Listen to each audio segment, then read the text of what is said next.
Hi hello welcome to our channel. మనం జీఎస్టీని ఎలా కడుతున్నామో మీకు తెలుసా? అసలు ఏ ఏ వస్తువులపై ఎంత పన్ను కడుతున్నాము అనేది ఈ వీడియోలో తెలుసుకుందాం. జీఎస్టీ అంటే గూడ్స్ అండ్ సర్వీసెస్ ట్యాక్స్. ఇది జూలై 1, 2017న ప్రవేశపెట్టబడింది. జీఎస్టీ పన్నుల వ్యవస్థను సులభతరం చేసింది అనే చెప్పాలి. భారతదేశంలో వస్తువులు వివిధ జీఎస్టీ రేట్లకు లోబడి ఉంటాయి. 0% అంటే నిల్ రేట్, 5%, 12%, 18% మరియు 28% అత్యంత సాధారణ రేట్లను సూచిస్తాయి.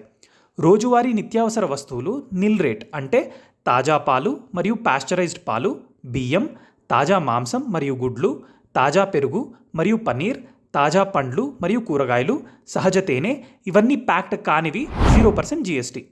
షుగర్, టీ, శిశువులకు పాల ఆహార పదార్థాలు, స్వీట్లు, వినికిడి సాధనాలు, రేడియో యాప్ ఆధారిత ట్యాక్సీలు, ఎకానమీ క్లాస్ ఫ్లైట్ మరియు రైల్వే టికెట్లు ఇవన్నీ 5% జీఎస్టీ రేటుకు లోబడి ఉంటాయి. కంప్యూటర్లు, మొబైల్స్, ప్యాక్డ్ నెయ్యి, బిజినెస్ క్లాస్ విమాన టికెట్లు, ఫ్రూట్ పల్ప్ లిక్విడ్స్, ఫ్రీజ్డ్ పాలు ఈ వస్తువులన్నీ 12% జీఎస్టీకి. Mineral water, pasta, insurance, cornflakes, toothpaste, computer ఇవన్నీ 18% జీఎస్టీ.